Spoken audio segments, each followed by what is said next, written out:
ആയുധം എന്ന് പറയുന്നത് പിസ്റ്റോളല്ല, മുഅ്മിനീങ്ങളുടെ ആയുധം എന്ന് പറയുന്നത് വാളല്ല. പിന്നെ ഏതെന്നറിയോ? അദ്ദുആഉ സിലാഹുൽ മുഅ്മിനീൻ. മുഅ്മിനീങ്ങളുടെ ആയുധം എന്ന് പറയുന്നത് അത് ദുആയാണ് മുഅ്മിനീങ്ങളെ. അതുകൊണ്ട് നിസ്കാരം കഴിഞ്ഞ് നമ്മുടെ മക്കൾക്ക് വേണ്ടി, നമ്മുടെ ഭാര്യയ്ക്ക് വേണ്ടി, നമ്മുടെ ഭർത്താവിന് വേണ്ടി, നമ്മുടെ മാതാപിതാക്കൾക്ക് വേണ്ടി നമ്മൾ ദുആ ചെയ്യുന്നവരാവണം. എത്ര മുഅ്മിനീങ്ങളുടെ മാതാപിതാക്കളാണ് വിട്ടുപിരിഞ്ഞു പോയത്. അവിടെ ഖബറിന്റെ സമീപത്താ അവരുള്ളത്, ആറടി മണ്ണിലാ ഉള്ളത്.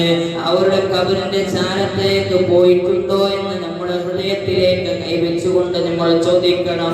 ഞങ്ങൾ ദിവസം പോകാറുണ്ടോ? ആഴ്ചയിൽ പോകാറുണ്ടോ? ഇല്ല, പലരും പോകാറില്ല. മരിച്ച സമയത്താണ്, മരിച്ച ആ സമയത്ത് 1 മാസം മാത്രം പോകും ഉമ്മയുടെ ചാരത്തേക്ക്, ബാപ്പയുടെ ഖബറിന്റെ ചാരത്തേക്ക്. അങ്ങനെയാവരുതും മുഅ്മിനീങ്ങളെ. നമ്മുടെ ബാപ്പയുടെയും ഉമ്മയുടെയും ഖബറിന്റെ സമീപത്തേക്ക് നമ്മൾ പോകുന്ന മക്കളാകണം. ആ മരിച്ചുപോയ ഉമ്മാക്ക് ബാപ്പാക്ക് വേണ്ടി സ്വതക്ക ചെയ്യുന്ന മക്കളാകണം.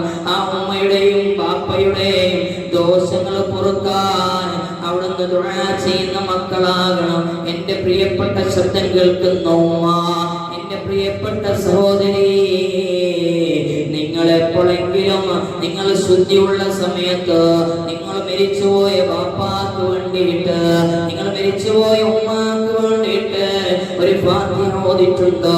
ഒരു യാസീൻ ഓതിയിട്ടുണ്ടോ? ഇല്ലെങ്കിൽ ഓതാൻ ശ്രമിക്കണം മുഅ്മിനീങ്ങളെ.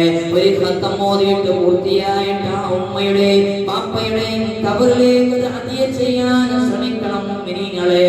പള്ളിയുടെ കാര്യങ്ങളിലേക്ക്, മദ്രസയുടെ കാര്യങ്ങളിലേക്ക് എന്തെങ്കിലും സ്വതക്ക ചോദിച്ചാൽ അത് ഉമ്മാനെ മരിച്ചുപോയ ഉമ്മയുടെ പേരില്, ബാപ്പയുടെ പേരിൽ കൊടുക്കാൻ കഴിയണം മുഅ്മിനീങ്ങളെ.